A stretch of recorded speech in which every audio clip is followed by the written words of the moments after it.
At the Mississippi Arts and Entertainment Experience in Meridian, we believe in the power of the arts, storytelling, and education, just like Mississippi Public Broadcasting. MPB connects communities across the state with quality programs that inform, inspire, and engage. Their audience is loyal and appreciative of businesses that support public broadcasting, which makes underwriting on MPB a smart investment. Join us in supporting MPB. Learn more at mpbfoundation.org. School choice, rural hospitals, voter access. The 2026 Mississippi Legislature will impact you and your family for years to come. MPB brings you At Issue, a weekly analysis of the legislative session and the issues affecting you with perspectives from both sides of the aisle. Brandon Jones and new At Issue analyst Rebecca Staples join me, Wilson Stribling, every Monday at 5 p.m. only on MPB Think Radio and wherever you get your podcasts. MPB, your stories, our mission.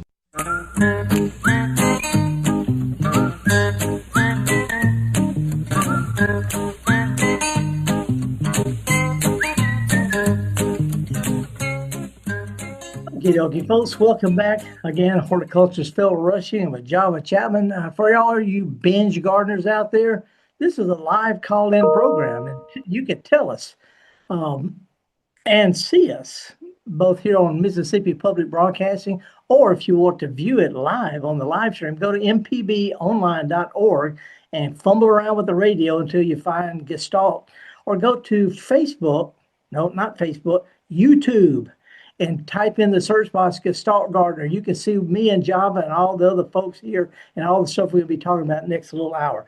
Java, it's been a crazy morning already, hasn't it? Yeah, it's already been a been a wild morning, but we're gonna get through it. 1-877-MPB ring is the phone number. 1-877-672-7464. We were talking a little bit before the show, and you were saying it's kind of that time to start turning the garden over. Well, yeah, and a lot of people don't have any choice, Java, because their garden is dead. We had way too much rain. We had a late freeze. We had hot, dry spells, more rain, a lot of humidity, all the stuff that makes gardening not very fun for us or our plants. The only thing that really likes it out there right now is fungi and insects. But anyway, it's okay. Gardeners here in the South know that we can always just keep on going. You don't have to plant like a farmer once a year or twice a year. You can plant anytime you want to and you feel like it. And we're going to be talking about that more in the next hour. Java, I've got my good friend, my old friend, Herbie Austin, who represents all the garden centers in the state. We're going to have him in hour 2 talking about stuff that can be done right now, some stuff maybe you ought to slack off on, and some things we're getting at the end of doing. So plenty of stuff to talk about that. Main thing is, how are you and all yearn? Oh man, we're doing fine. We're doing fine, and I actually have a quick question that I need to ask you because we haven't been in this position in a while. Do you have any tips for your garden and a new puppy? Oh, no. You replaced Lady. No. We didn't replace Lady, but we do have a new addition to the family. A new addition. There you go. I can never replace Rusty. You can never replace that sweet old Lady. We're going to have to put a fence around the garden. Okay. Yeah. Cause she's, Raven is her name. And, she's we really don't know what she is. We got her from the Mississippi Animal Rescue League. If you're on YouTube, you can see the picture of her on her pillow. She's like a little black spot on this white pillow.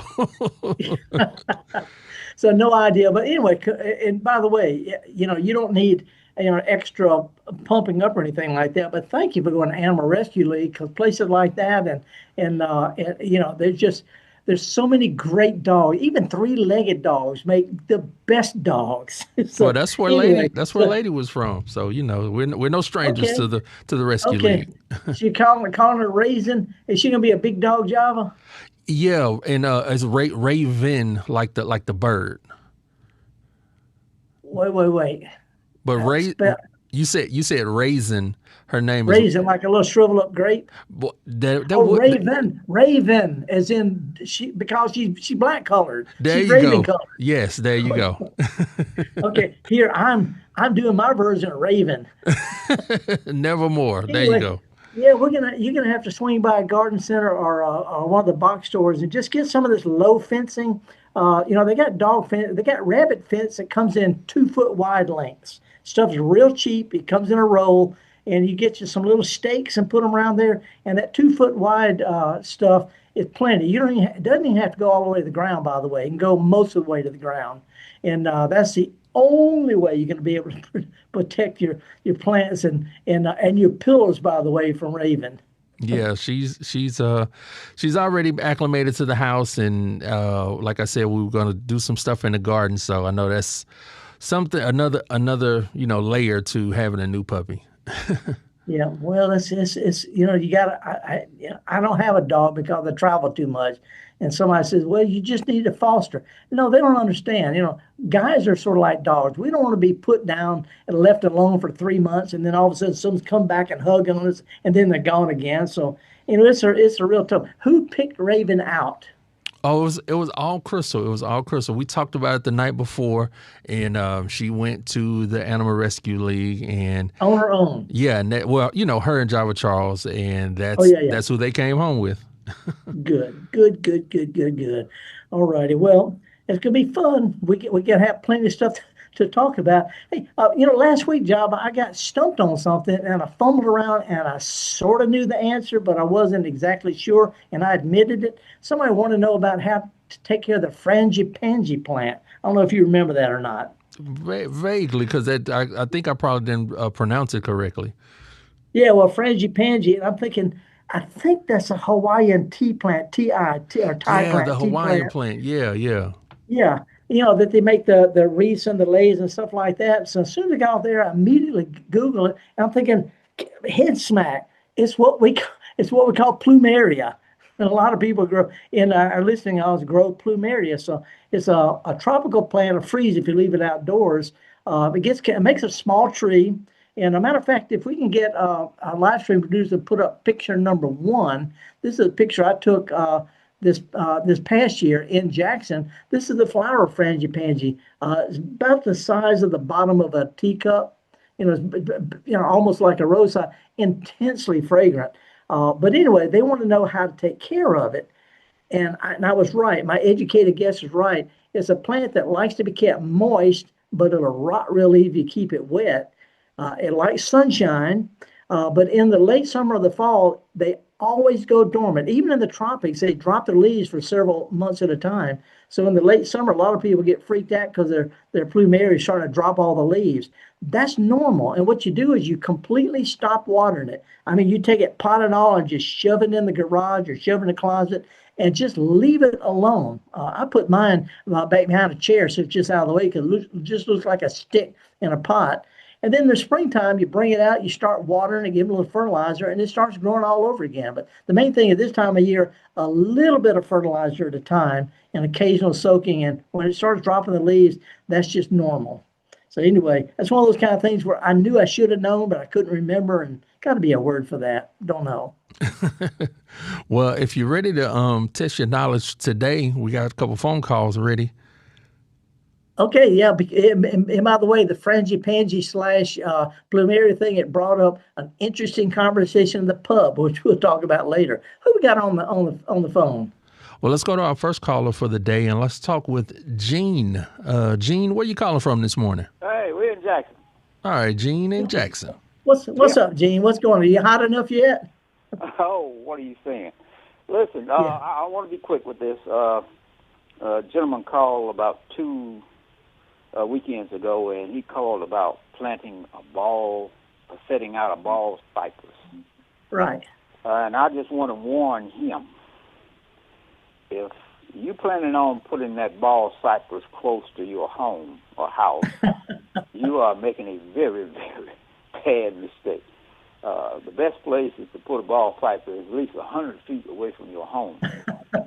I've got one, and it's about 25 feet away from this house, and it is doing all kinds of damage to my foundation, my driveway, and my patio. It is just, the roots are atrocious. So if you're going to put that ball cypress down, put it near a water source. Yeah, well, and I tell you, actually, cypress tree will grow pretty well in even clay soils because their roots are adapted to low moisture. One of the reasons why you're having that problem in Jackson, I have the same problem because I love cypress trees. I've got them in my yard. I planted some in my son's yard. Um, but because of our clay soil, air doesn't penetrate very deep, and so roots stay real shallow, which means they're going to run further. Plus, they got those knees thing.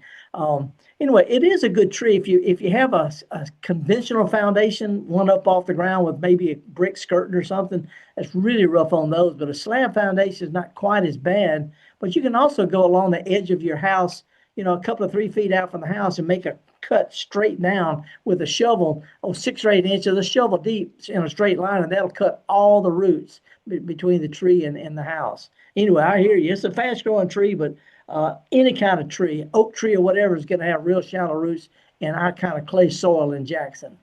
That's so true, so true, and I agree with you. If you go down, I have gone down. I have gone around the house and done just what you said, but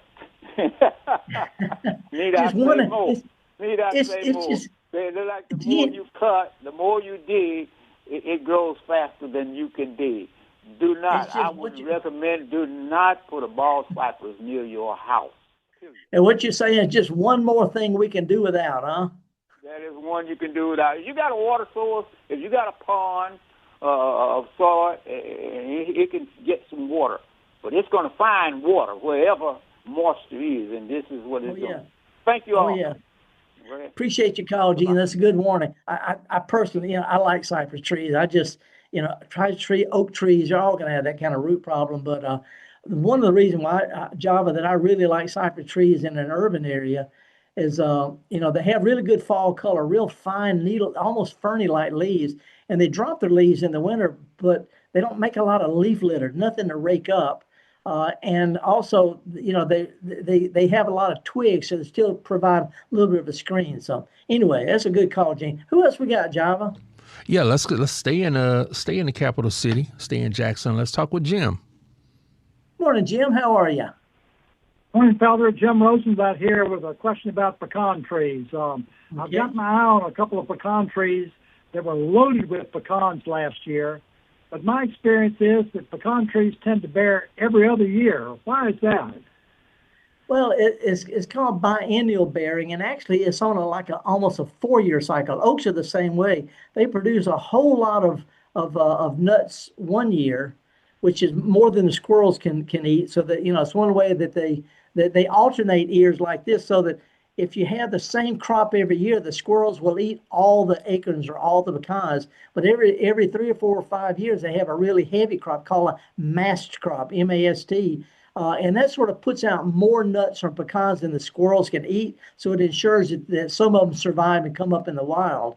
But also, a really heavy crop one year is exhausting to the tree. The trees run on hormones just like people.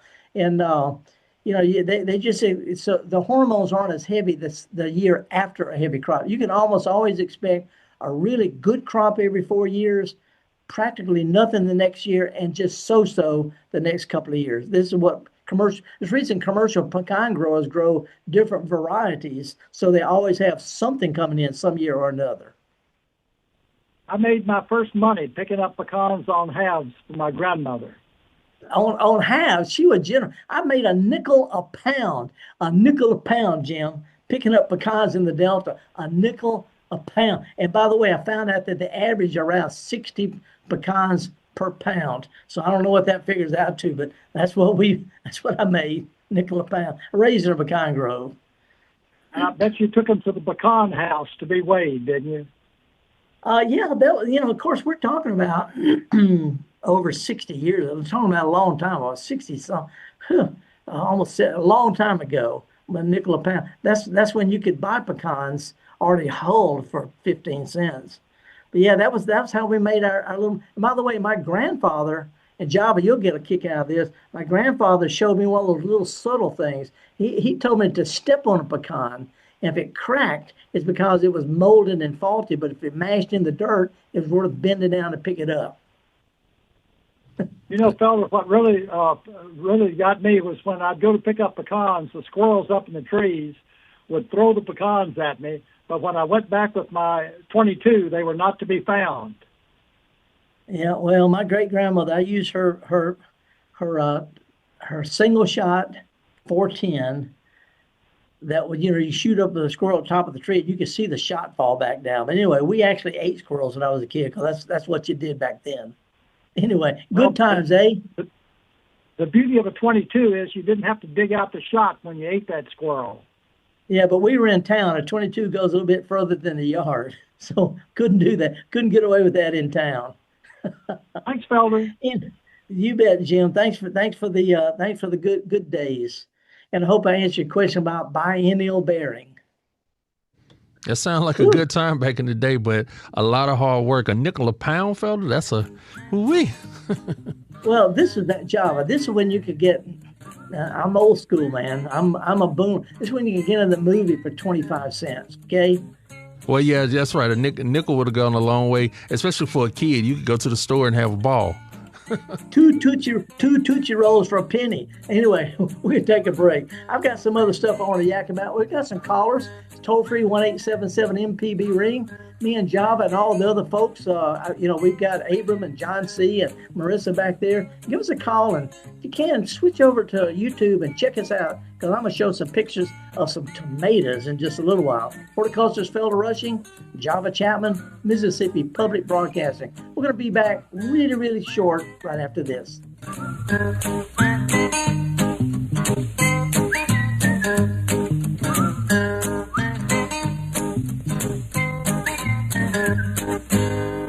Support the programs you love and wear your Mississippi pride on your sleeve, literally, with the new merch on the MPB shop. Check out our latest drop with apparel from your favorite TV and radio shows, both current and throwback, featuring fan favorites like Next Stop Mississippi, Southern Dish, Hampton Wired, and more. Every purchase you make supports MPB. Visit mpbonline.org and click the shop button at the top to show your support today. School choice, rural hospitals, voter access. The 2026 Mississippi Legislature will impact you and your family for years to come. MPB brings you At Issue, a weekly analysis of the legislative session and the issues affecting you, with perspectives from both sides of the aisle. Brandon Jones and new At Issue analyst Rebecca Staples join me, Wilson Stribling, every Monday at 5 p.m. only on MPB Think Radio and wherever you get your podcasts. MPB, your stories, our mission. Hatred destroys the one who hates. The others that you have hated, they go on about their business. Care of us. So the legacy of Medgar Evers is an understanding of our own humanity and of our own responsibility of seeing that in other people.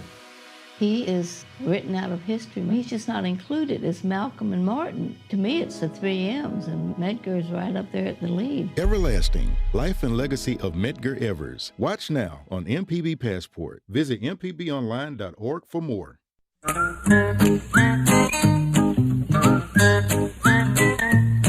Howdy, folks. Welcome back to Horticulturalist Felder Rushing. Interesting call about pecans having every other year. And by the way, a lot of people don't realize that pecan trees, one tree can make pecans. They have separate male and female flowers, just like oak trees. But also, there's some that have the male pollen, pollen is a little bit early, pollen a little bit later than females. So commercial growers alternate rows. They have early pollen trees next to late pollen trees. So if in April, the little catkins hang down, all the pollen is out there. If we get a good heavy rain, it can wash all the pollen off instead of blowing to the flowers. So if you have just one pecan tree, some years you'll have a good crop. Some years the pollen just washes away. So that's another. Always good to have two different kinds of pecans close to each other, which is what more people want to. Hey, Java, we don't have any calls right now, do we? No, not right now. We got Jermaine back there on the phone. So if you want to call in, she'll help you out. Jermaine is on the phone. All right. and we also. Folks, it's a trip just talking to Jermaine, folks. Also, Abram is back there doing the work of two men because Johnson's out today. So Abram's back there flying solo. Okay, let me go through a little thing. Take a little bit of time talking about something that's kind of on my mind right now. That's tomatoes. You know, a lot of people, their tomato plants have sort of petered out because the ones you plant out in the spring, they drop in the flowers when it gets hot, little small tomatoes. We get blossoming rot and insects and stuff. Anyway, it's at the very end of the right time. This is the last call for setting out new tomato plants or pepper plants if you want to harvest before fall. If you can find some, and you can actually do great. They grow better in the hot weather. But let me show a series. Let's see if we let's get Abram busy. Abram, put up picture number 1 and show something that I smuggled into England. This is great. I did this last year, Java. I smuggled a green tomato from my yard. There's no way it was going to ripen before I left June, whenever. So I smuggled a green one in. I put it on my shelf in England, and look how red it turned all on its own. Isn't that great? Oh, yeah, no, that is a bright red tomato. Well, it started out with green with just a little bit of pink color. Anyway, let me go through a little bit serious. Something interesting happened this past week. Picture number 2, and Abram, we're going to go through these pretty quick. Picture number 2 is a label off of a crate, a wooden crate that they used to haul tomatoes from the fields to the markets. This is from Georgetown, which is out from Crystal Springs. This is an old tomato thing that almost 100 years old. Picture number 3 is, and I'm leading up to something. Picture number 3 is my daughter Zoe when she was a little bit younger at the farmer's market, where we went down to get Mississippi homegrown tomatoes. And that's the key thing, Java, homegrown. Let's put up picture number 4 to show you what I mean by homegrown. The tomatoes you get at the store have been bred to be uniform in size, blemish-free, hard, so they can be picked while they're just showing a little bit of color, shipped a long time, stored a long time, ripened artificial with ethylene gas, and hold up on the store shelf a long time. That's why they don't have flavor. They were bred to be hard and machine picked. So the ones you get at the store are not going to be the sweet, juicy, old-fashioned flavor kind like these in this picture, which I took this past weekend at a flower show. Picture number 5. This is the entrance to the Chorley Flower Show. It's one of the many local flower shows they have all over England. You know, the Chelsea Flower Show, the Hampton Court Flower Show, all those flower shows are great, but the local folks have theirs too. But one of the things I saw at this flower show, picture number 6, doesn't have anything to do with tomatoes, but this might be something you got to look into with your new puppy. This grass right here, can you see that it's green, but it's got that little brown thatch? You know, the brown stuff is called thatch. It looks real. I see. This is fake grass, Java. Ah. You know, and they have all different kinds. This is kind of they grow up north, but it's even got brown stuff woven into it to look like it's got dead thatch in it. That's what makes it look real. You're gonna need some of this right outside your door because that dog is gonna make a mud spot right off your patio. Anyway, picture number 7. I've only got just a handful left, but picture number 7 is some of the varieties of tomatoes that you can find at flower shows. They may have this fall at the flower show they have a flower show. The Men's Garden Club does at the State Fair, but just the variety of stuff. And picture number 8 is a special one I wanted to show. You've heard of grape tomatoes. Java, you may have even grown these little small grape tomatoes. But picture number 8 is a special tomato. It's called currant tomato because they're shaped like a little berry called a currant. I mean, these are tiny. They're much smaller than a marble. They're about the size of a blueberry. They are sweet as they can be. But this is a rare tomato. It's the original tomato from South America. Not even the same species as the ones we grow. This is as big as they get, but they've got all sorts of flavors. They've got disease resistance. They're just not very big. So breeders are starting to use those to produce new varieties for the stores that are still easy to pick, easy to harvest, those hard green ones that end up with flavor. And I just want to show that. Now, the real special thing that happened, we got picture number 10.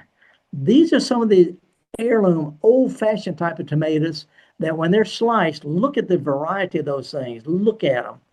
I mean, there's just all That sorts almost of looks like a painting of. yeah. But no, this is right. Someone just brilliant. Of course, this picture was taken in England. The color's a little bit different here. But the last three pictures I want to show, picture number 11, I went to a tomato tasting session. Matter of fact, I conducted it at a local wholesale grower. They grow all sorts of kind of tomatoes for people in England. But what we did, we set these tables up with all these heirloom varieties, and we taught people what to look for, how to taste a tomato, how to pick it up, how to look for color and uniformity, make sure it doesn't have too many cracks, how you can tell by just looking and squeezing it. But also, and this is something you might want to get Java Jr. to try, take a ripe tomato and hold it up with a stem in next to your nose and smell it.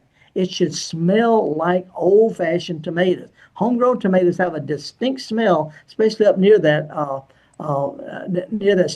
stem end. With all that in mind, got two more pictures. Picture number 12. This is what we did. We sliced them up. I showed people how to look for how they smell, but also, are they sweet or are they acid? Tomatoes have sugars and they have citric acid and natural sugars. Some people like a sweet tomato. Some people like an acidic tomato. They both have both. Some varieties have more sweetness, less acid. Some have more acidity, less sweetness.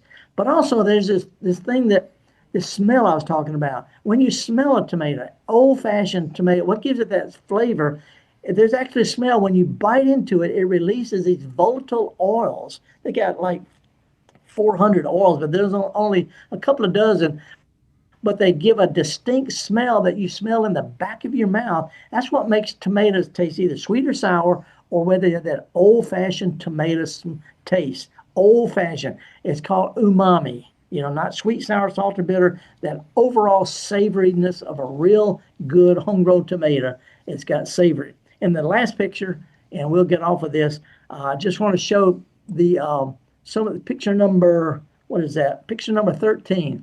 I'm bringing seeds back, Java. Are you supposed to?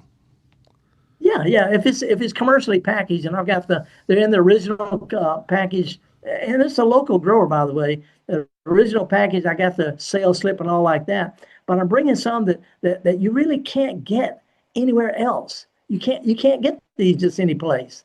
You know, and I'm talking about one that's called chocolate cherry, one indigo blue, striped stuffer. But I'm also bringing out 2 packages of this rare red currant tomato. And I'm going to get a guy we're going to talk to next hour to grow some of these from the seeds and give you and me some of the plants. And then he could share the plants with some of his other tomato growers to see how well they do. If they do well, we'll save the seeds. Anyway, tomato tasting. It's not sweet or sour, sugar or acid. It's also, how does it smell? That's what gives that old-fashioned tomato. And you can tell when you go to farmer's market, pick them up and smell the stem in. If it smells like an old-fashioned tomato, it's going to taste like an old-fashioned tomato. And we just don't realize that smell is a big part of tomato tasting. Whew, that's a lot of stuff I just said. Yeah, that is a lot, and we got a lot happening over here. I'm going to clean that up, and we're going to put that on Deep South Dining. That was a nice little deep dive into tomatoes.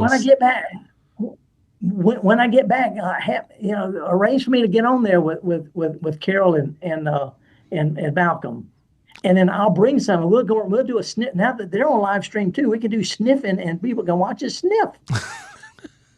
Felder, it's time for our cheesy tune break of the day. What we got first coming up?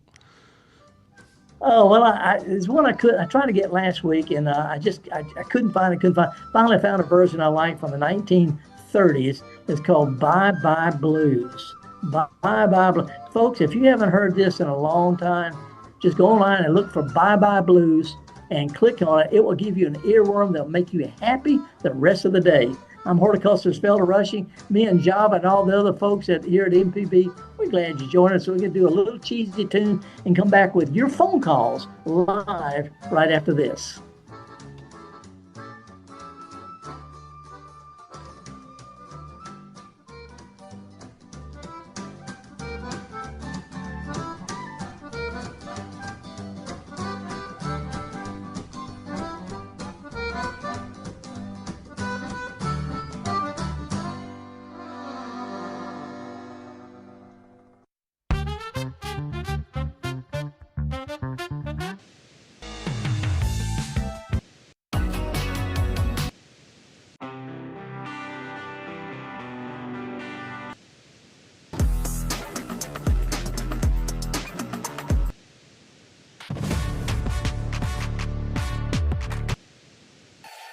together through the years, together in the future.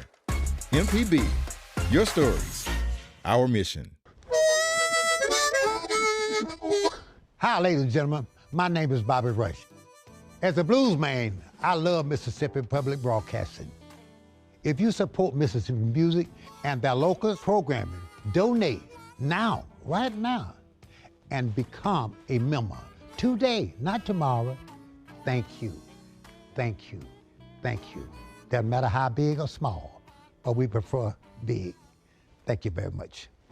Mississippi is a place of deep roots where every story matters and every voice can be heard. At MPB, we stand with our local communities, bringing you the voices of those who shape our state through local programming that reflects our culture across small towns to big cities, from the Delta to the coast. We tell the stories that define us, from the music that carries our voices to the leaders who inspire change. MPB brings you the heart of Mississippi, celebrating Mississippi one story at a time. MPB, your stories, our mission. The Measuring Show. Since 1970, MPB has been enriching the lives of Mississippians. Everything we do gives us the chance to grow and learn. With your support, we are always there whenever and wherever you need us. Together through the years, together in the future. Please consider making a donation at mpbfoundation.org. MPB, your stories, our mission.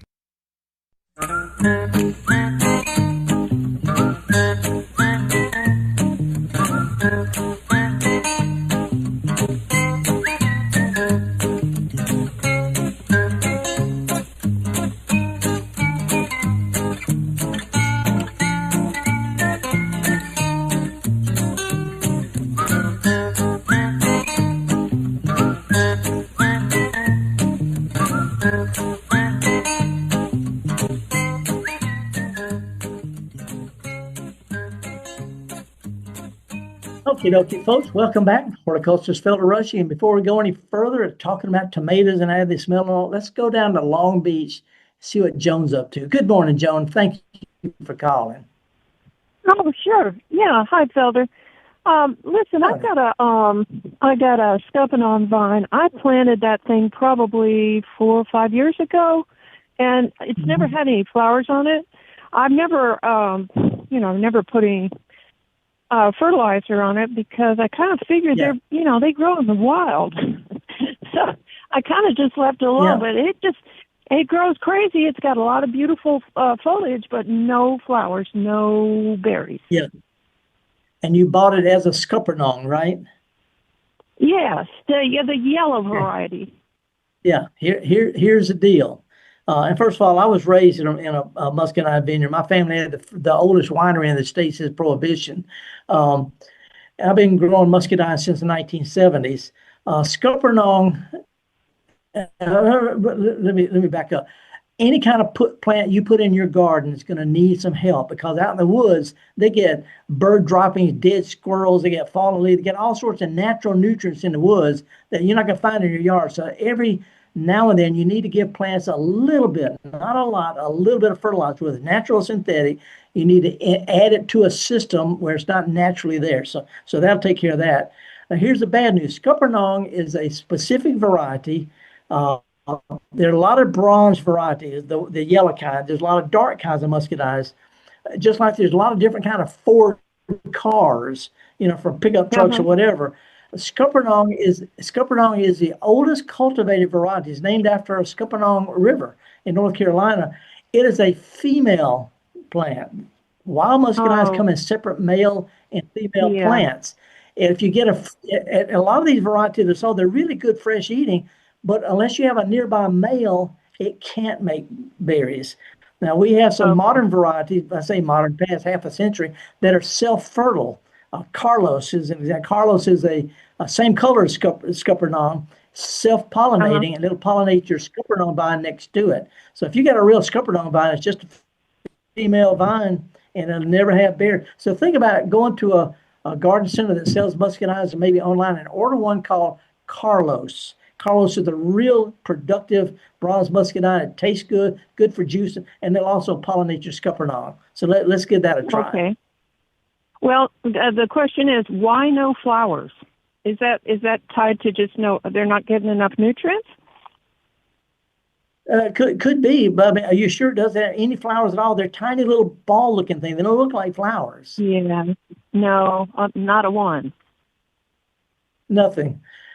If it's not making flowers at all, it's going to be some kind of environmental thing: sun, soil, nutrients, water, something like that. But even the worst, most pitiful muscadine vine have mostly sunflower. It has ability. Even scuppernong does. They don't look like much. They're just tiny little ball things. That's it. But if it's not making flowers at all, it's going to be some kind of environmental thing, not the variety. They all have the ability to flower. Okay, so maybe just wait till next year, fertilize early, just a little bit, like you said, and then spray. Yeah, or give it a little bit of fertilizer now. We still got, not much, just a scant handful, and water it in really good. That'll help the plant go into the winter, because they flower in the late winter, spring, on what was produced a year before. So a little bit of fertilizer right now wouldn't come amiss. It'll help it go into the fall a bit, just a little bit. And again, think about if you did get in case you got a real scuppernong, because a lot of people sell all bronze muscadines as scuppernong. That's like selling all Fords as a Model T. Yeah. So think about ordering a variety called Carlos and putting it nearby. That way it'll do. Okay. And do we cut them back like we do for other brambles, like blackberries and such? Do we do that for those? No, not the same way, because the muscadine is a woody vine. The brambles, they put up a cane one year that flowers and fruits the next, and then the cane dies. These are permanent things. They grow up to the tree. So what we do is in the winter, how I prune muscadines is in the wintertime, you follow the tip of the branch wherever it grew this year, 2026, follow from the tip back to where it started at this past spring, and leave 3 or 4 or 5 inches of that. Leave 2 or 3 or 4 leaf joints of what grew this year. What grows off of that will still flower and make vines. So always leave stubs of the previous year's growth. Yeah. Okay. Back to the fifth. Kind of like roses. Yeah, except, again, you if you look at the vines, you see where, follow from the tip back to where it started back in April or so, and you'll notice that even the earliest stuff still you'll see some leaf joints. You want to leave 2 or 3 leaf joints of what grew this year when you prune this next fall. Okay. Well, that's several feet, so I've got a lot of work to do. These things can grow. These things can grow 8, 10, 12 feet. I mean, I spent my youth. It takes me 15 minutes to prune a vine in a vineyard that's been pruned every year. And you're talking about 200 vines per acre. And that's a lot of 15 minutes I spent as a kid. You only leave 2 or 3 or 4 joints. Okay. All right. Great. Well, I'll give it a try. You're going to have to just trust me on this. I know about pruning muscadines. And they're going to spurt clear liquid. It's going to make you freak out, but it doesn't hurt the vines at all. This is just part of growing muscadines. Okay. All right. Well, thanks very much. Okay. Good luck on it. Ooh, Java, man, I've been shifting gears real quick today. Yeah, we've been on clicking on all cylinders. That was funny what you said. That was a lot of 15 minutes. About how many? Yeah, think about it. 15 minutes to prune a muscadine vine, a well-pruned vineyard muscadine. That's for an hour, and there's 200 per acre. AKA a lot of 15 minutes. Yeah, that's the reason I went to school. And I'm not going to do this when I grow up, and I'm just going to talk about it. Now, I do want to say good morning to our YouTube viewers. We always appreciate them, and our chat is active this morning. Good morning to Alan, checking in from Virginia. Dean, checking in from Louisiana. We have Seeley, checking in from the DFW. I guess that's Dallas-Fort Worth. All right. He's Seeley. Margie from Harpersville. And then we even got Weston checking in from Central Illinois. But Seeley, out of the DFW, she has a question. I guess this is she. It says, Rose of Sharon, Althea, Hibiscus ciceris. Syriacus. Should have a Y in there. It does. I just can't talk. Hibiscus syriacus roots easily in water. Are there any other woody plants that root readily in water? Crepe myrtle, ? Snowball, verbium, ? Yeah, there are, and I don't want to get too technical here. I help teach plant propagation at Mississippi State, but plants, when you make a cutting, Java, that cutting has to get the cells in a stem are stem cells. They have to what they call redifferentiate. They got to stop being stem cells and regroup and sprout out as root cells. And that happens better with some woody plants than others. Hard to even root some plants, period. But gardenias root quite well. I think, I don't root many woody plants in water, but gardenia roots really well. You might have a little bit of hard time with gardenia in the alkaline soil out there out in the Texas plains. But roses will root. But again, the cells that are in old woody stems are just like you and me, Java. We don't want to do anything new. So if you want to try this, you need to start with the fairly new growth that's kind of toughened up, not the real floppy, tender stuff, but stuff that's still bendable without breaking. Fairly new growth. It's more likely for those cells to redifferentiate, to turn into a root cell. But anyway, you can root them just as easy. Matter of fact, Java, this is really weird. Can you see what I'm holding up here? Yeah, I got it. This is the tropical plant I cut last week. It's a type of Dracaena, and these are woody stems. I mean, look at that. That's just a piece of plain old wood. Sticking in some moist potting soil is a lot easier. And here's something she might want to try. I got a cola bottle, clear cola bottle. Let's see if I can cut this real quick. I'm gonna make a little noise here, Java. Okay. But that's what. And that's just a regular. That's just a regular. I think what was that, a 1 liter or a 2 liter bottle? Something like that. I don't know liters from quarts and all like that. But basically, all I'm doing is I cut the bottom of it off, right? And I pull the label off too.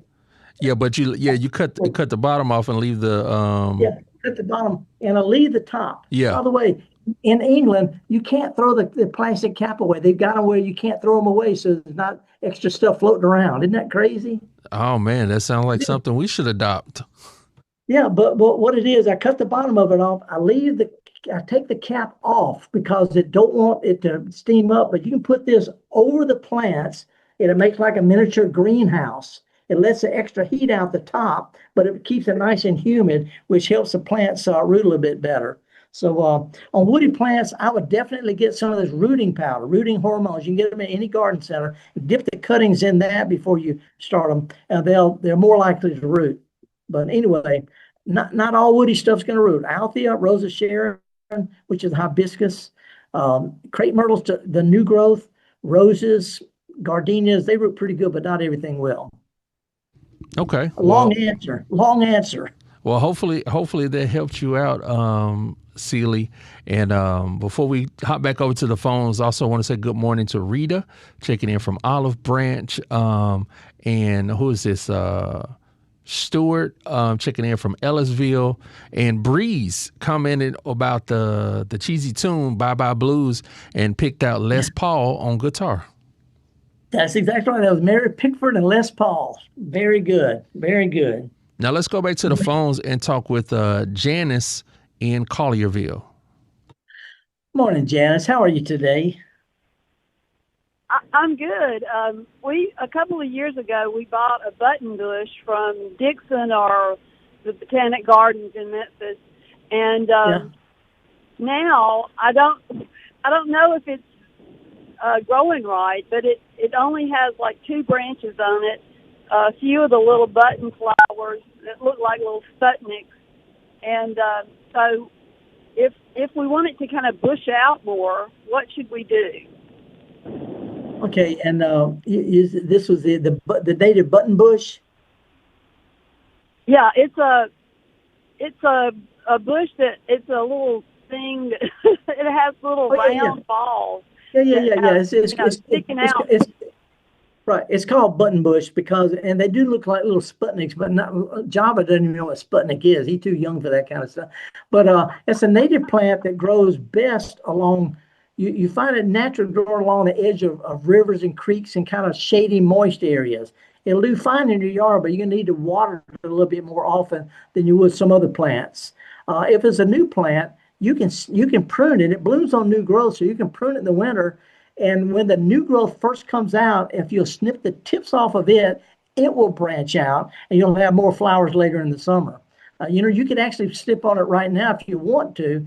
If you have some stems that don't have flowers, you cut on them now. If you do it in the next couple of weeks, they've got plenty of time to bush out before they go dormant in the fall. But this is sort of the late call for snipping plants back to make them bushier. And it's going to need a little bit of extra help in all this hot, dry weather, especially a new plant.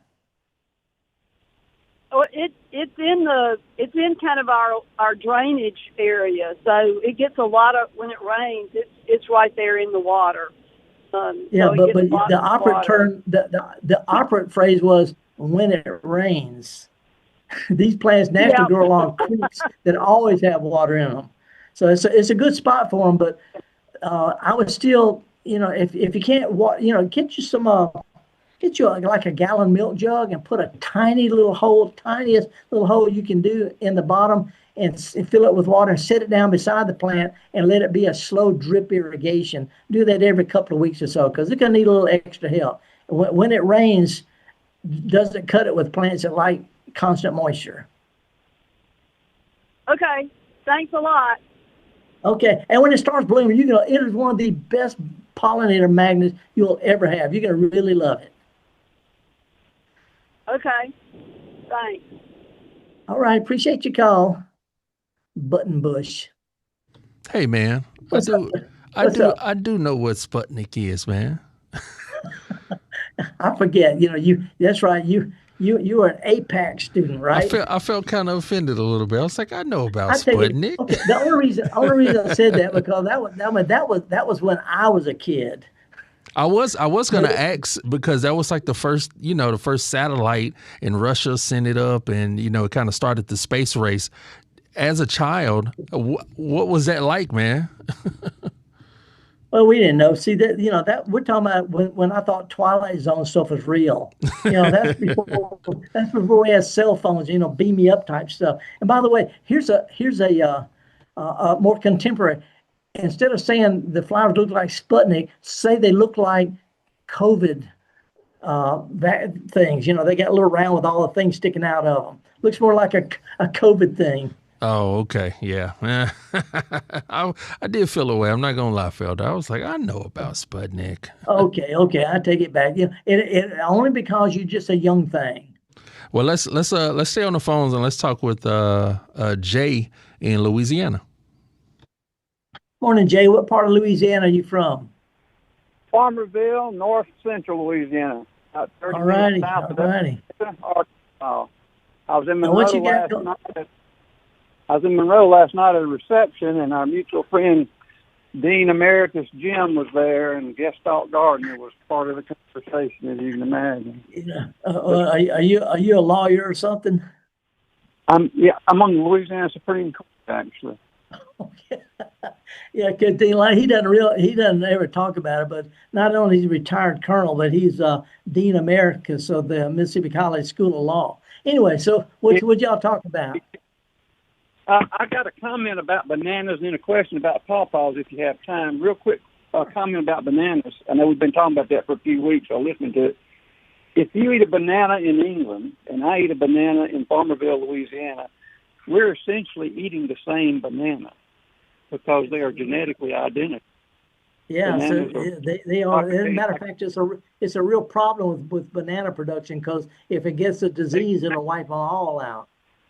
It's good for uniformity of product, but bad for disease resistance. And anyway, all I know about bananas I learned from a history book that a guy wrote from Tulane. It was a Murray. Was a big eating banana. But anyway, I have a pawpaw tree that for the second year, every leaf is turning brown. And last summer they all dropped off. They came back toward the end of the summer, right before fall. They're dropping off again about the same time this year, turning brown and dying and dropping off. I've called a so-called expert somewhere that I knew or emailed, and they didn't have any idea. I was wondering if you had a clue what that was going on.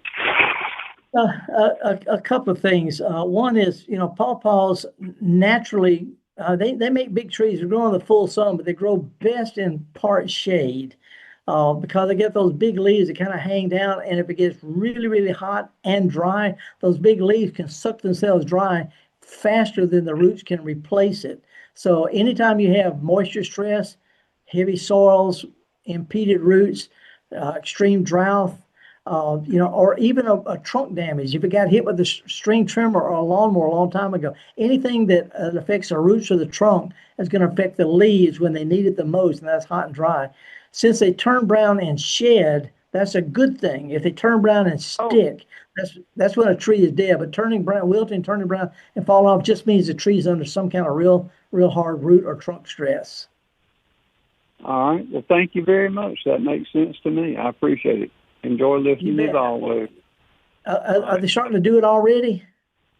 Yeah, they are right now. It's just about every one of them is brown. There's just a couple of green ones left, and if it follows last year's pattern, they'll be dropping to the ground soon.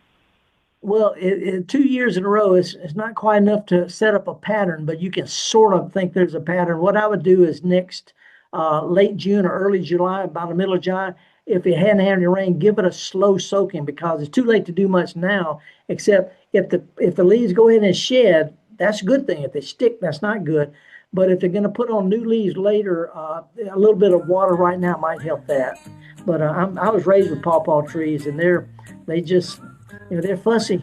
They're fussy unless they're along a river bottom. Where you find them natural, it's going to be down along the edge of the bayous, not in the water, not up on the hillside naturally.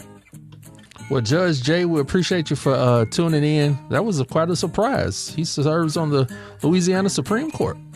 Yeah, and he had a good point about bananas. We have the same thing with corn and tomatoes. When you grow mostly the same varieties, if something comes along and affects them, it can take out the whole production. So we're working right now on breeding bananas and breeding corn and breeding tomatoes with genes from ancient plants to help ward off a problem that's going to take them all out. It's a good question. Appreciate you bringing that up too, Judge. Horticulturalist Felder Rushing. We got lots to talk about the second hour. Lots. So stick with us, me and Java, all the folks at MPB. We'll be back right after this.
Support the programs you love and wear your Mississippi pride on your sleeve, literally with the new merch on the MPB shop.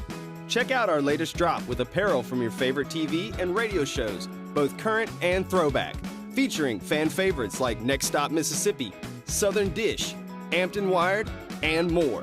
Every purchase you make supports MPB. Visit mpbonline.org and click the shop button at the top to show your support today.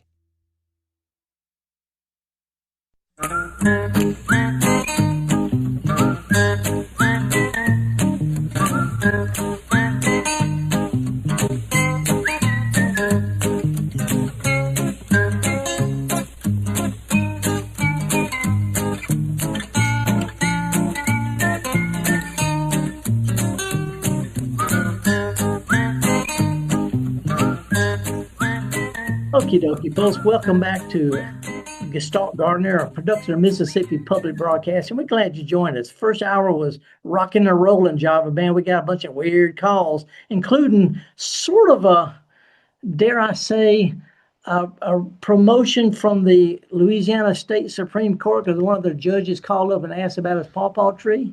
Well, I do have to say, he was talking about one of our regulars here on the Gestalt Gardener, Jim Rosenblatt. Jim Rosenblatt, he's carrying the flag. Well, listen, speaking of regulars, it's been a while since I talked to this fellow, but while I'm introducing, if we could get, if we could put up picture number 14 real quick. I've got 3 pictures I want to show, and while I introduce, this guy's name, Herbie Austin. Herbie, good morning. How are you?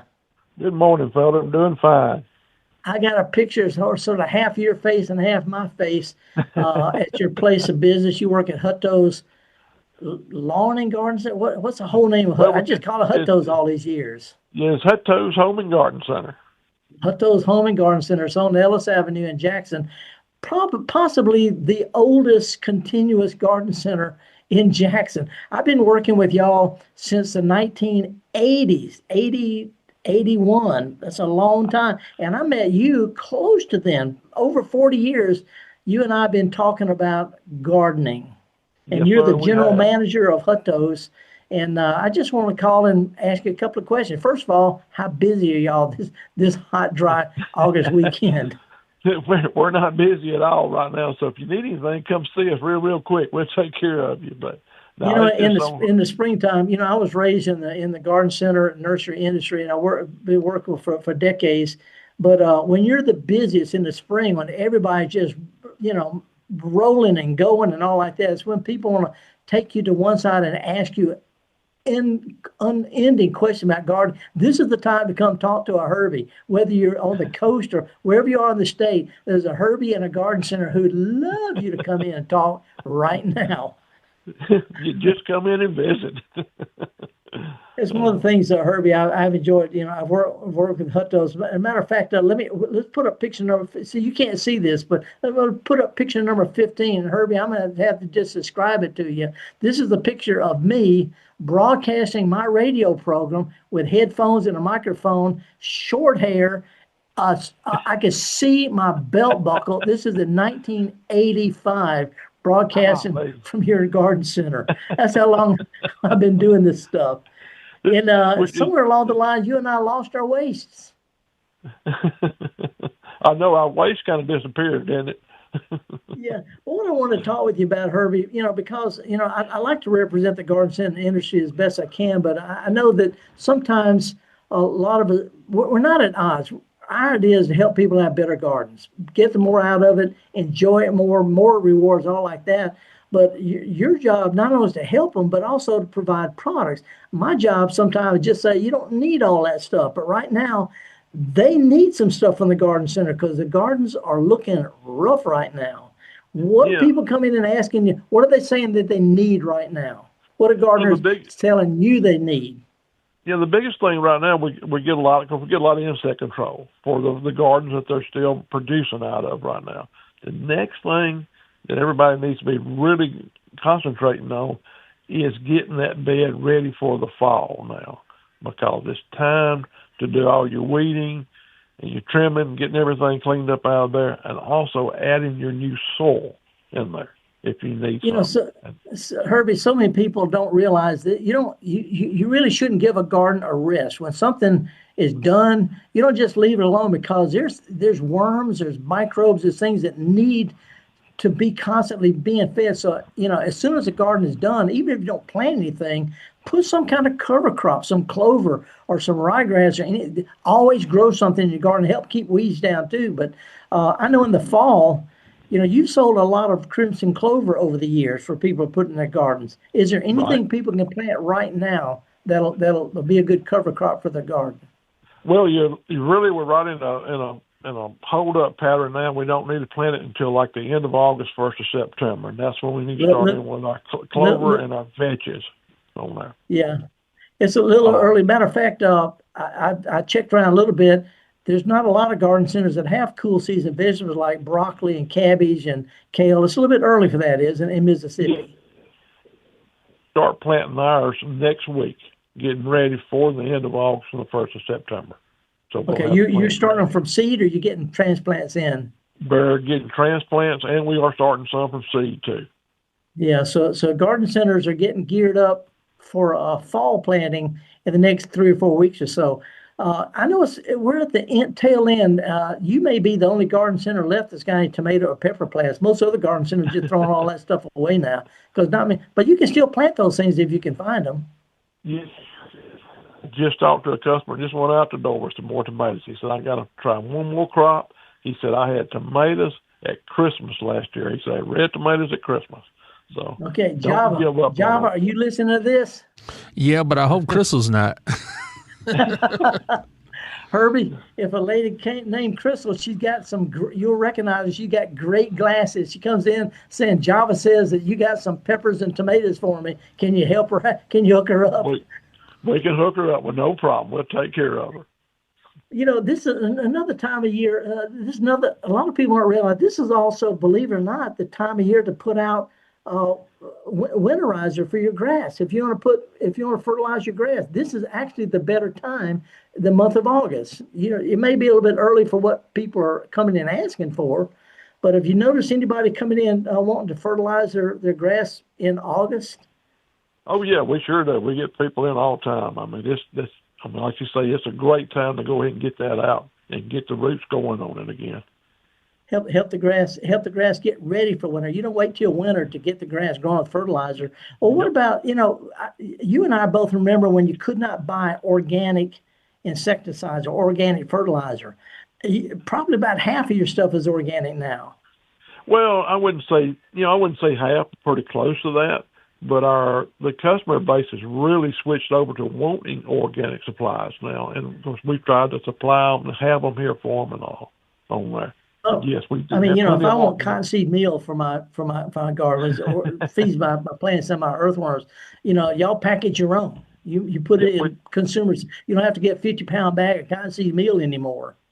Right, exactly. When you and I were coming up, you had to buy a 100-pound bag. You couldn't even get a 50. Oh yeah, I remember, and sometimes it would go rancid before we could use it. Also, this time, I remember the first drip irrigation system I ever put on. I used components I got from you. And again, Herbie, you sort of represent Garden Center because Billy Hutto's the owner. It's like a third generation now. But, because you've been working as a garden center manager, the answer guy, the go-to guy for a long time, you got to a point where you're going to shoot straight with folks. You want people to come back because they had a good experience, not just sell them something and hope they come back. But this time of year, are people using much drip irrigation like it started out being? Not as much as it did originally. I think so many people are scared or don't know. They don't understand how to set it up. They think it's hard when it's very easy to use. Very easy to put out, set up on there. Well, this is good, especially for people who have potted plants. They're watered all the time, water every day, sometimes twice a day. I don't water that often, but drip irrigation in England, all these beautiful hanging baskets. And you probably saw this. You were at Disney last week with your wife. You probably saw a lot of drip irrigation, all those hanging baskets. And nobody going around with a hose watering those. They got drip irrigation, which keeps them moist with a fraction of the amount of water. Exactly. And it works perfect, too. Hey, let me ask you this. When you were at Disney, did you bring any seeds or cuttings back in your purse? No, I did not. I didn't steal anything like that. Well, I'm bringing some tomatoes, some seeds of some rare tomatoes back, and including one that's called currant tomato. They're about the size of a big blueberry. Have you ever seen those? Have you ever seen currant tomatoes? No, I have not seen currant before. Sure Okay, have. these aren't cherry tomatoes. They're a whole different species. It's the original ancient tomato, and they look like sweet 100s, except I mean they're just chains and chains of them, long chains, but they're incredibly they're intensely flavorful. If I give you some seeds, will you grow enough to share 3 or 4 plants with me in Java? You know I will. I'll take care of that with no problem. And you can keep the rest. So what do you?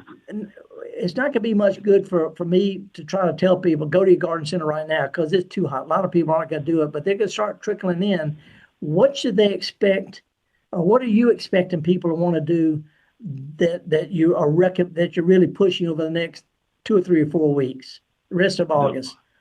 Yeah, of course, the biggest thing is going to be getting the garden beds and all ready. So adding new soil. We sell our own mix that we have produced. If nothing else, just dig some compost into what you already got. Right, just build it up some on there. The other thing is also start thinking about if you want to do. I know we're talking about gardens, but think about doing fall landscaping because the fall is the ideal time to plant any kind of plants and shrubs and trees, even in the fruit crop line. Because you don't have to worry about your moisture as much. I mean, the plants are dormant. They're working on the root system, so that's really the ideal time to plant. So I'd start thinking about that next. We remember back in the 80s or 90s, the nursery industry had this Fall is for Gardening campaign. And nothing changed. Nothing changed. This is the time to plant. Well, I know that y'all got a lot of stuff going because, you're filling flats up with potting soil, so you start seeds, you're getting your pots ready to put transplants out. And this time of year is a good time to come in, for folks to come in and just talk about, maybe make some plans, see what kind of new stuff, because you push not only heirloom and hard to find peppers and tomatoes, but you're always looking for new plants that'll catch people's eyes. Anything really weird coming up that you're excited about? Nothing I've seen lately that I've seen. And that's another thing we're talking about customers, though, you brought up. Not only customers can give us ideas or tell us about plants they've grown, vegetable varieties they've grown that have done real well for them that we don't realize that they may need, that we'll start planting for them, too. Yeah, just like I remember when you could not buy that lacinato kale. It's really, really trendy right now, but y'all have always had seeds for it. Yep. And we grow like 7 or 8 different kinds of okra. Who grows different kinds of okra? Well, I do. So if I'm coming in wanting some really nice, sweet tasting English type peas to plant, because later this month it's time to plant in September, you plant those kind of things. I don't have to go online and figure it out. You can say, because you've been doing this a long time, here's what makes the best. Here's because people come back and tell you what they like, and they also tell you what they didn't like. Yes, exactly. What's the number one insecticide being sold right now? What's it for? Well, our number one insecticide right now is called sour gnawer, and we're using it mainly for mosquito control and fly control. Because you know how wonderful our mosquitoes are in the state of Mississippi. Oh yeah, It does a real good job. You know Gary Bachman. Gary Bachman is retired extension urban horticulture specialist. He's been recommending this stuff called, is it spinosad or spinosad? I've always I was told it was spinosad. There we go, Java. Boom, spinosad. Spinosad is the way I was. It's a relatively. What's that? That's the way I was told to pronounce it, was spinosad. Well, that is easier because that way, if it's not right, it sounds better. But this is probably one of the newest natural insecticides come along, and it's actually quite effective on little small insects and even stink bugs and stuff a little bit. Right, sure is. Well, I know that everybody's staring at you right now because you're sitting up in your office looking out over everything. But as far as getting stuff ready to go, you're trying to get all those tomato pepper plants out as quick as you can to replace with kale, broccoli, cauliflower, collards, mustard. You're going to have very good selection of garlics this year, because sometimes garlic is hard to find. The garlic is going to be just regular garlic right now. Is all I can get my hands on there. Yeah. When you say regular garlic, stuff you've been selling forever and it works. Yeah, just a regular garlic. I mean, I won't have any of the jumbo garlic. The elephant garlic, I won't have any of it for the fall. I'll only have it. Well, maybe somebody's listening can bring a sack of them. So anyway, I want to show one more picture if we can. Picture number 16. This is one I took this past fall, and you can't see it, but this is you and my sweetheart Susan. She wanted to tell me to tell you hey. You tell her I said hey back to her. Okay, tell everybody I said see y'all in a few weeks. Okay, thanks Herbie, I appreciate it, man. Sounds good, Felder. I appreciate it, buddy. Thank you. Okay, Java, that was just a general chat with a guy who works at a garden center. Happens to be he's a classic garden center guy. He knows what people like. He knows when people buy it. He knows when they don't buy it. He knows what he wishes people would do that they won't do. But I think it's really good to cultivate a relationship with a locally owned garden center. Nothing wrong with the big box stores. You can get stuff cheap there and all that. But if you can find a local garden center, locally owned, and get to know the person who's in the know there, you remember their name, they will remember your name. This is anywhere in the state, anywhere in the South. If you know their name and they know your name, you're going to get better service. You're going to get anywhere. And that's the way to go. Find a friend who'll treat you right, who'll remember you. That's the message I want to share. Well, let's take it home. We're getting ready for our first break of the hour. And we'll have more Gestalt Gardener when we come back.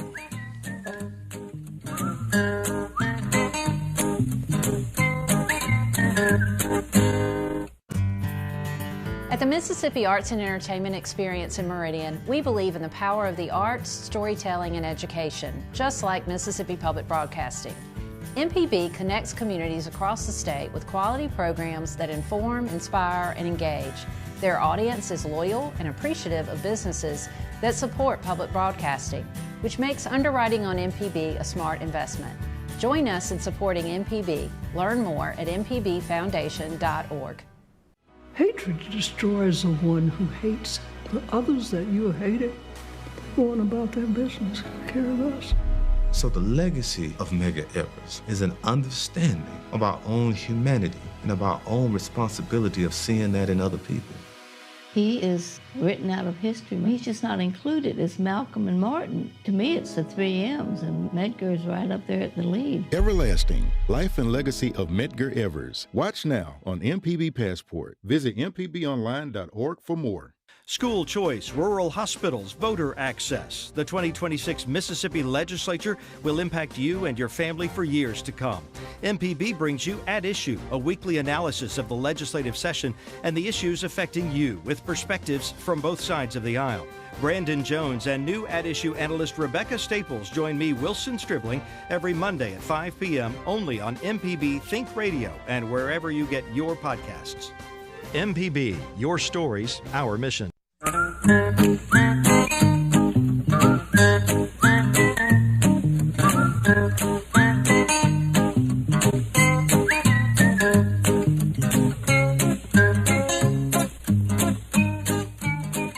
Okie dokie, folks. Welcome back. Horticulturalist Felder Rushing. Just a little chat with Herbie Austin. He and all the other folks at I was raised in a garden center, and it's the kind of thing where we love to chat with people. In the springtime, we might be a little bit busy. But anyway, if you want to give us a call, the lines are wide open. It's toll-free, 1-877-MPB-RING. And, Java, I got an interesting email from Carolyn in Long Beach. She got a leggy old sasanqua. Sasanqua is a evergreen shrub that has flowers that are a type of camellia, blooms in the fall. And she sent a picture of leggy old sasanqua. Want to know if she should cut it back really hard, green and all, to save it. And my answer to her, there's 3 things. If you don't think about pruning plants right now, hedges, generic green shrubs, you can prune them now if you get right on it. They got time for the new growth to come out and toughen up before winter. So if you want to prune something back really, really hard, or even a third way, go ahead and get it done as soon as possible. And watch for wasp nests. Kick a plant before you prune on it, because there may be some guinea wasps in there. They will eat you up. But I wouldn't prune fall camellias or spring blooming things like azaleas and spireas and blueberries, I wouldn't prune them flowering quince now because they don't have time for the new growth to come out and set flower buds. So it's too late to prune winter and spring blooming stuff, but you can prune generic stuff back pretty well right now. The thing I recommended, if you want to just to tip prune it a little bit and hang Mardi Gras beads on it, and then do the pruning in next spring or summer.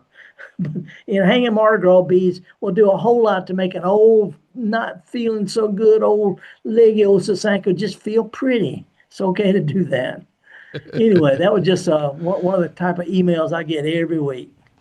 Well, we got a interesting question in the YouTube chat. And as always, you can leave a question in the YouTube chat. You may even get an answer from someone in the community before it gets to Felder. But we have Gene who says, Felder, can I take cuttings of my porterweed, African blue basil, and potato vine and overwinter them in a greenhouse to propagate them for next year? Oh, yes, absolutely. Matter of fact, that's the only way you can get those. You can't get porterweed. Well, you can't get any of those from seed. You have to either buy plants or grow cuttings. A little bit early for that, but if you want to go ahead and make some cuttings now and make some cuttings later. By the way, Java, did you forward that picture that I sent? Yeah, and for Abram in the back, I labeled it picture number 22. Picture number 22, throw that thing up. This is something we were talking about the first hour about rooting stuff. Is one of my favorite ways of rooting things. And I don't just stick stuff in water or stick stuff in pots. What I like to do, here we go. This is what I did between the 2-hour break. I stick cuttings in the moist potting soil, but I cover them with a plastic cola bottle or water bottle with the bottom cut off and the cap thrown away. We want to create humidity, especially indoors, because indoors are really low humidity, but I also want to let any steam escape, so throw the cap away. This is a good way to overwinter stuff in the winter where our air conditioning and the heater sucks all the humidity out. But a little bit early for rooting. I mean, porterweed, African blue basil, they have visible roots in a week and a half, so I'd wait a little bit longer on that. Answer the question, yeah, go for it. Answer A, go for it. Answer B, a lot of detail there. Well, I mean, you want to make sure it gets done right, Well, plus, I like being able to take a picture of something I'm doing and able to put it up for everybody to see. So what we got? Now let's we are getting some good questions through the email. Let's see, this one just came through maybe about 10 minutes ago. This is Janie in Van Cleve, and she says, the subject of the email is planting veggies in the Gulf Coast, and it says, I live in Van Cleve, wondering what can I harvest? What can I do and harvest before first frost? Wondering how Charlie's U-Pick grows good veggies and mine don't do so well. Well, I tell you, Charlie's U-Pick, Charlie always improves his soil. He makes sure he doesn't water too much. He doesn't fertilize a whole lot. He fertilizes a little bit at a time, usually at planting time and a little bit later. He waters really deep but not often, and he's got good dirt. He also knows that there are different varieties that produce at different times. Okra, there's some okra that'll produce early and then peter out. There's some that produce it late. If you plant some of each, you always have okra, but you have plenty of time. If you can find tomatoes and tomato plants and pepper plants, put them out now, next week or so, and mulch them to keep the ground cool and moist. You can have the most incredible crop you've ever had because they produce better in the cooler, shorter days of fall than they do in the middle of the summer. You may also be able to get away with planting seeds of some squash, but you're going to need to put some insect netting over them to keep the bugs off of them. Either that or you can wait another couple of 3 weeks and start sowing lettuce, turnips, things like that. They'll grow okay starting the latter part of this month. I think that helps a lot. But anyway, you can plant stuff. In my garden, I plant, when something gets harvested or dies, I rework the dirt and immediately replant something. So I always have something growing all the time. And if I'm not planting something in my garden over the winter, I put a cover crop so it grows over the winter, feeds the worms, and I can turn it under in the spring and have better dirt. So I hope that helps. By the way, I'm fiddling with stuff, Job. I'm going to another flower show in a couple of weeks. I got press passes. Just want to show you, I'm somebody. I know it's kind of blurry on the screen. Where are you going? Oh, well, this is just one of the flower shows. I go to a lot of flower shows. This is the Southport Flower Show. It's the largest independent flower show in the UK. It's not a Royal Horticultural Society thing, but it's where people from all over the northwest of England bring their flowers and vegetables and fruits and displays and all this stuff. That's where I get my best ideas. And they always make little designs. Even the garden centers, they put up little displays.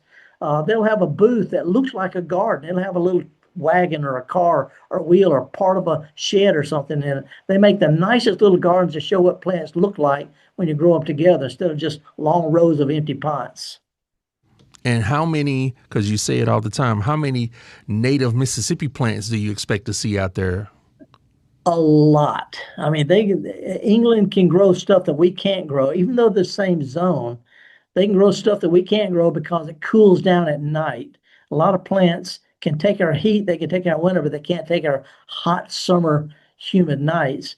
But they grow a whole lot of our stuff. I've been seeing a lot of Gaura, Gaura, a whole lot of that. It's been around. It's native to Oklahoma. It's a terrific all summer blooming plant. The garden centers are carrying in Mississippi now, but Gaura is one of those filler plants. You put in, it grows with anything, and it blooms nonstop, covered with pollinators. But anyway, I usually report on that.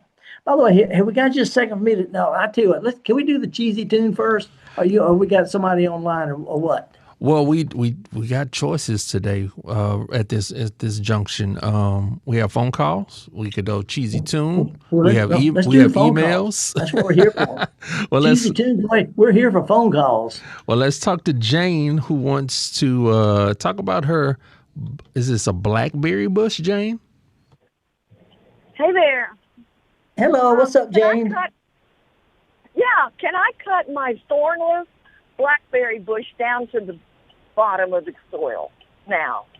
Ooh, I don't think I cut it back that far. Now, the problem I have is the thornless kind are more like upright small bushes rather than those long running type of canes.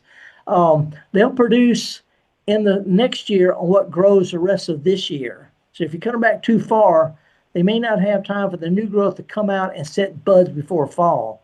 I would have cut them back sometime in, or earlier if you had to. But what I would do is I would cut them back a good bit, but not all the way to the ground. That's what I would recommend. Okay, so I can cut them back some. Yeah. Especially the parts that just produced, you can cut that way back. And the part that has not produced, the stuff that's grown since this spring, snip the tips off that, but leave most of what has grown since spring, because that's going to have your berries next year. Okay, thank you for your info. All righty, woohoo! Thanks for calling, Jane.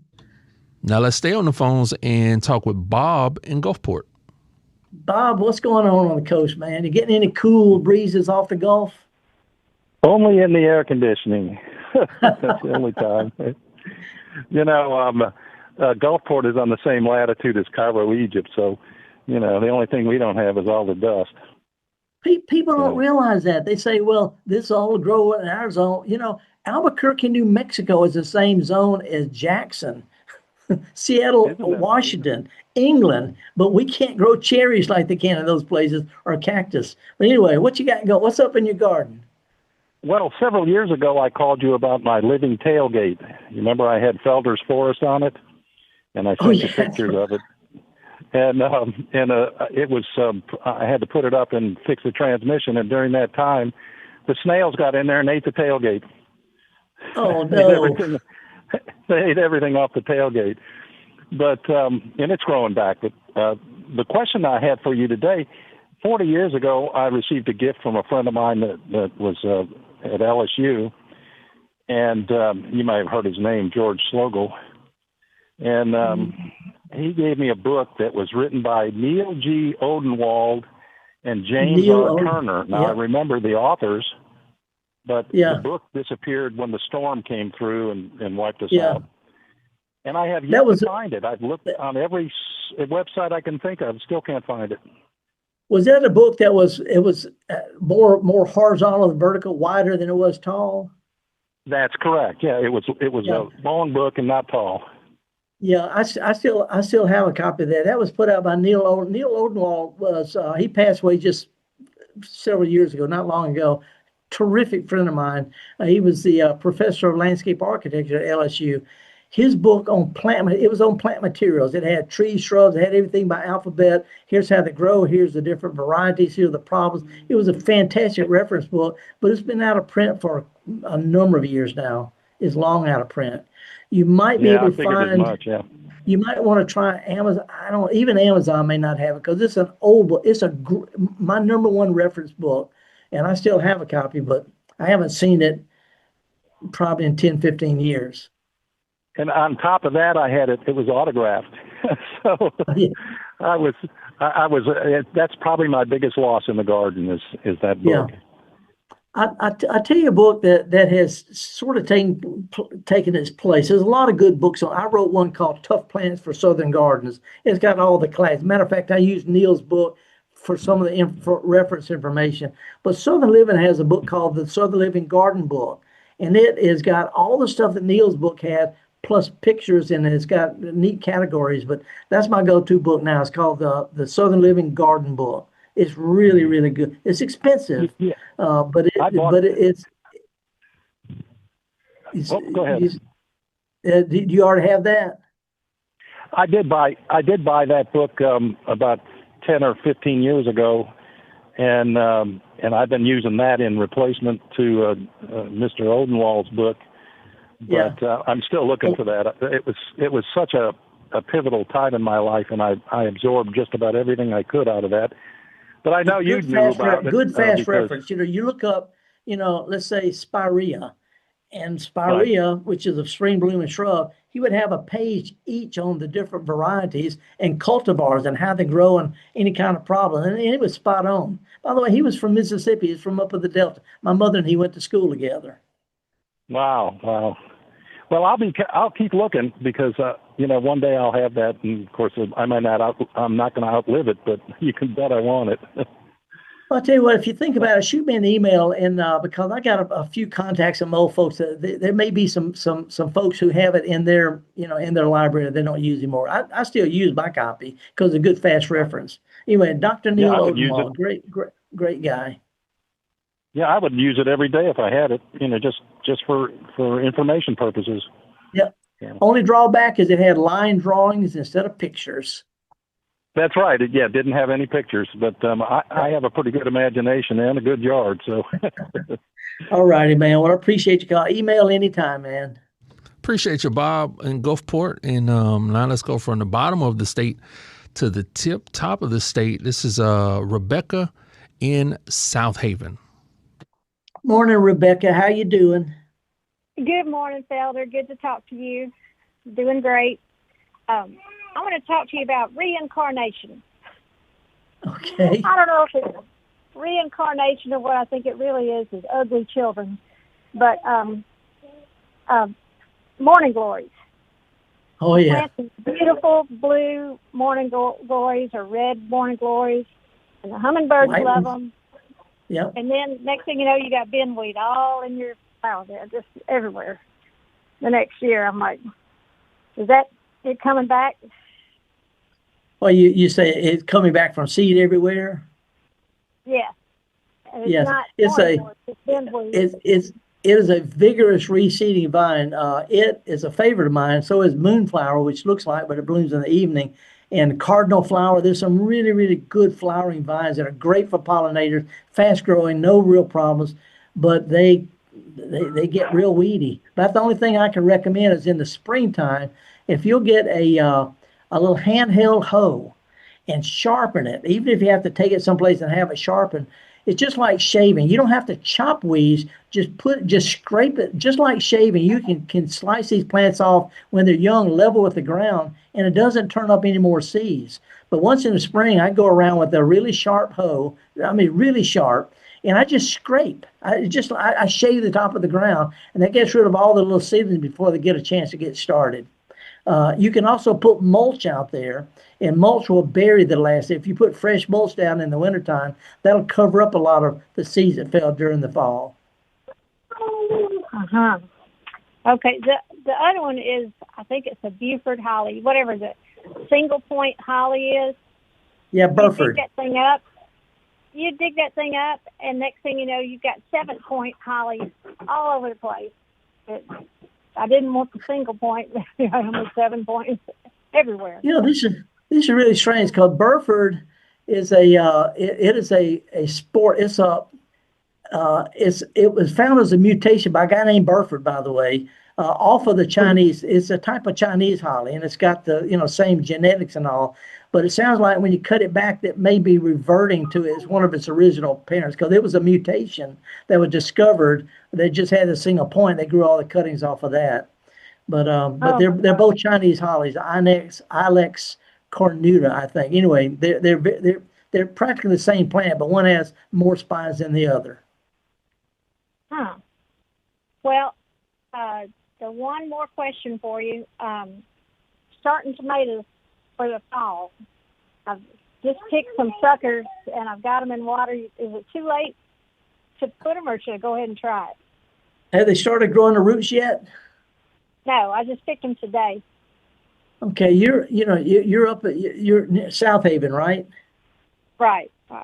Yeah, it's getting a little bit late. Usually the first week or so in August is the sort of the last call for setting out summer stuff like tomatoes and peppers. But if you're prepared to cover the plants up, you might be able to get away with it. And go ahead and get them out as soon as they start growing some decent roots. Go ahead and get them out as soon as you can. Try not to keep them wet, but keep them shaded the first few days. What I've done is I've taken a branch off of a shrub and stuck in the ground over it like an umbrella. And by the time the leaves turned brown and fell off, the plants were established. But a little bit of shade the first week or two will help. But I go ahead and get them in the ground as soon as you can. Or else grow them in pots. Just plant them in pots. There you go. I got some big pots. All righty. Okay, well, good luck on it, lady. Appreciate your call. All right. Bye-bye. What's up, Java? Now, I think it's time for our cheesy tune. We've cleared all the phone calls. Okay, now this is the weird tune. It's only about a minute long, a little bit over a minute long, Java. But it's by a comedian who sings weird songs. And this is about kids being given dirt pills. In other words, instead of letting them play out and get the dirt and get their natural immunities, parents and doctors want to give them all these antibiotics to keep them from ever getting sick. And he's saying, don't give them dirt pills, put them out and play in the dirt. But this is called Dirt Pills, and we'll be back with more of the Gestalt Gardener right after this.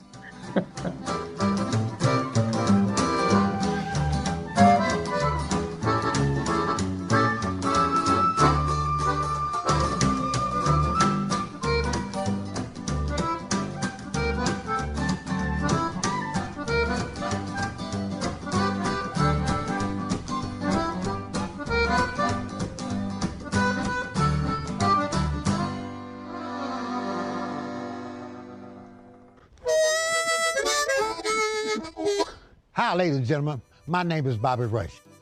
As a blues man, I love Mississippi Public Broadcasting. If you support Mississippi music and their local programming, donate now, right now, and become a member today, not tomorrow. Thank you, thank you, thank you. Doesn't matter how big or small, but we prefer big. Thank you very much. Mississippi is a place of deep roots where every story matters and every voice can be heard. At MPB, we stand with our local communities, bringing you the voices of those who shape our state through local programming that reflects our culture across small towns to big cities, from the Delta to the coast. We tell the stories that define us, from the music that carries our voices to the leaders who inspire change. MPB brings you the heart of Mississippi, celebrating Mississippi one story at a time. MPB, your stories, our mission. Support the programs you love and wear your Mississippi pride on your sleeve, literally with the new merch on the MPB shop. Check out our latest drop with apparel from your favorite TV and radio shows, both current and throwback, featuring fan favorites like Next Stop Mississippi, Southern Dish, Hampton Wired, and more. Every purchase you make supports MPB. Visit mpbonline.org and click the shop button at the top to show your support today. School choice, rural hospitals, voter access. The 2026 Mississippi Legislature will impact you and your family for years to come. MPB brings you At Issue, a weekly analysis of the legislative session and the issues affecting you with perspectives from both sides of the aisle. Brandon Jones and new At Issue analyst Rebecca Staples join me, Wilson Stribling, every Monday at 5 p.m. only on MPB Think Radio and wherever you get your podcasts. MPB, your stories, our mission.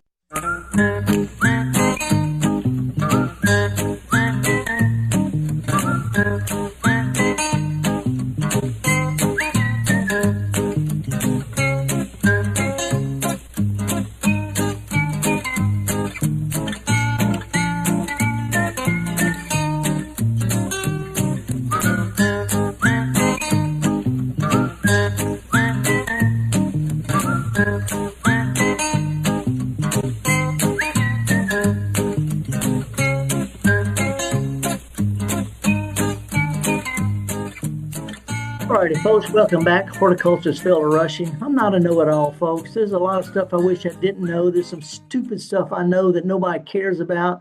But every now and then I get stumped. And Java, you forwarded me an email, and I'm stumped on it. This is from an MPB member named Steve Brewer. He said he loves our show, and he's an MPB member, but Steve lives in Oxford. He sent an email with some pictures. He said, I'm concerned about a dead spot in my lawn that appears to be growing. I moved in May. Noticed it then, which tells me it's been there a while. But since it seems to be spreading, he said even the sedges, the weeds that he put out there are starting to turn green, about to die. Anyway, he's worried there may be something toxic in the soil. I'm not sure about that. I don't think that's not likely, because I look at the landscape, not likely somebody's going to put something toxic out in the middle. It's possible. Might have been a lightning strike there. I don't know. That's just a wild guess. But I'm looking at it. It doesn't look like a typical disease. It seems to be either St. Augustine or centipede grass. Brown patch starts in the spring when we have cool, wet weather and warm days. Warm days and cool, wet nights. Brown patch is a fungus that can weaken the grass and cause yellow spots. And those may be weak and die later when they're under stress. That could be it. And it also looks like chinch bugs, because they kill stuff in random patterns, but they wouldn't kill the weeds. And it is a raggedy looking thing. So I'm stumped on this. What I would recommend, in all sincerity, is call the county extension office. They're down on Highway 7, just south of the bypass, and have him come out and take a look at it, because it doesn't look like brown patch. It doesn't look like chinch bugs. It doesn't look like fairy ring. I'm not sure what else it could be, though. I'm just stumped on this one, Steve. But, but I do have your email. I will write to you, and we'll take it from there. So how about that, Java? I'll respond to his email. Yeah, no, I really like that. And if you could just take a few minutes to talk about the extension office and, just kind of how they are so helpful throughout the state. Yeah, this started a little bit over a century ago. University was doing research. We're learning how to grow stuff, and it was there to help farmers and producers grow stuff. And they realized that they needed a way to get the information out to the farmers, rather than farmers all come to the university. Some of them didn't have transportation. That was before telephones were widespread and all that. And so they started sending what they call extensions from the university, agents out in the field to conduct demonstrations and workshops and help farmers take information from the university out to the people. And of course, they work with horticulture, commercial fruit and vegetable growers and all that. But then home gardeners started calling, and extension agents weren't trained for home gardening. They're trained for cotton and soybeans and forestry and that kind of stuff. And so they slowly started developing an extension horticulture, an urban program. Matter of fact, I took the place of the first ever home gardening extension agent in the state. His name was Harold.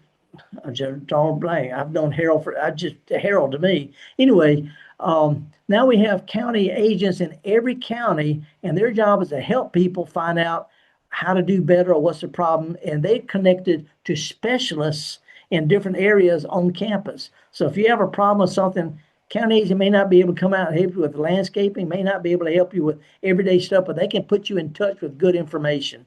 They're an extension of the university, of the land-grant university. Mississippi State, Alcorn has got an extension service. So anyway, that's where Master Gardeners come in, Java. We started, I knew a member of the first ever Master Gardener program in the world.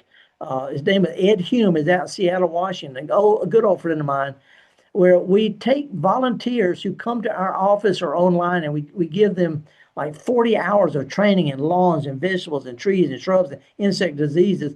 We give them training from the university, and in turn, they help us get information out. So home Master Gardeners are an extension of the extension office. So anyway, Collier County, unbelievable publications on just about everything, but on something like this, I'm a turf guy, and I'm stumped from just the pictures. I would want to scratch and pull, and dig in a little bit more. So anyway, that's where I got started, man. I got started with Extension Service, and I retired. I just kept right on yakking about gardening, and here we are. Well, 40-something years later. Here's something that you kind of don't really need to think about. It's just almost enjoy. I know we've talked about night blooming cereus on the program before, but we actually had somebody send in a nice video. It's and I know Abram's in the back to kind of go ahead and cue that up for all the YouTube people. And if you're not on YouTube, you're listening on the radio, this may be something to pull you over, because it's a 2.5 hour lapse to about 30 seconds of Donald, who sent this in, their first bloom of his night blooming cereus. Yeah, and by the way, night blooming cereus is a tree cactus. It grows like Spanish moss with big, wide, like serrated swords in the tropics. It hangs out of trees like Spanish moss, and it's a true cactus, but it grows without really any dirt. It grows in a pot. Java, the plant itself makes my hair look good. It is a scraggly plant, but when it blooms, it is pure magic. So folks, if you're just listening, if you get a chance, go to YouTube. Click on Gestalt Gardener, or type in Gestalt Gardener, or go to mpbonline.org and find Gestalt Gardener, and you can see this. Let's roll it. Okay, so we got this scraggly-looking plant. It's got a long, skinny, hairy-looking thing hanging off the end of it. Yeah, and it's what they call the flower. And it's just opening up really magnificently. And to think about it, this took 2.5 hours. It's almost, it just came from a little pointed bud, and now it's the size of a baseball with all these white petals. By the way, it's real fragrant. Now, when it opens up, what? Now, I was just going to say, with the name Night Blooming Cereus, it's truly, you're not going to see this in the middle of the day. Look at that. It is completely open. It's like a starburst is what it's like. There you go, starburst. They got ribbons and yellows and all sorts of stuff. Anyway, it only blooms at night. They'll have a big bud. Somebody was posting pictures on the Mississippi Gardening Facebook 2 days ago and said, "Did I miss it?" And somebody said, "No, it's just a bud." Yesterday, big fat. Anyway, she posted pictures today. It opened last night. Used to be people would sit around and have party. Eudora Welty used to have people come over to her house, and they would have a party to watch the night blooming cereus bloom. And you could still get cuttings from her plant, which is still grown on her porch in Jackson. Oh, wow. Now, that's something to know right there. Yep. I tell you what, next week I'll post some more pictures of some of that. But we got any callers yet? No calls, but let me hop over back into YouTube because, let's see, we got Margie from Harleston. She was talking about, Jean, who talked about the propagating her, let's see. Oh man, I'm all over the place. Well, good morning to Margie. Am I contagious? Pamela, because you're starting to talk like me. Miss Buggy Wuggy and everybody. Because to the point of everybody's in the YouTube chat talking about different things. not even worrying about what you're doing, Felder. They have their own little community in the YouTube chat. So if you haven't been to YouTube, come over a show. I've never gone to it. I didn't know that we chat with each other. I'll do that. I usually do stuff on the Mississippi Gardening Facebook page, but we never got around today to talking about my pub talk. But we will do that next week. But it's it was sort of along the lines of somebody wanted to know when her frangipani would bloom, and it turned out frangipani is plumeria, and I talked about that. But anyway, it went to this discussion about plants that go by different names, and people don't realize they're talking about the same plant because they insist they're different names, and they're not really that at all. Just a real quick example. I know we're almost out of time. By the way, it's called the fallacy of ambiguity.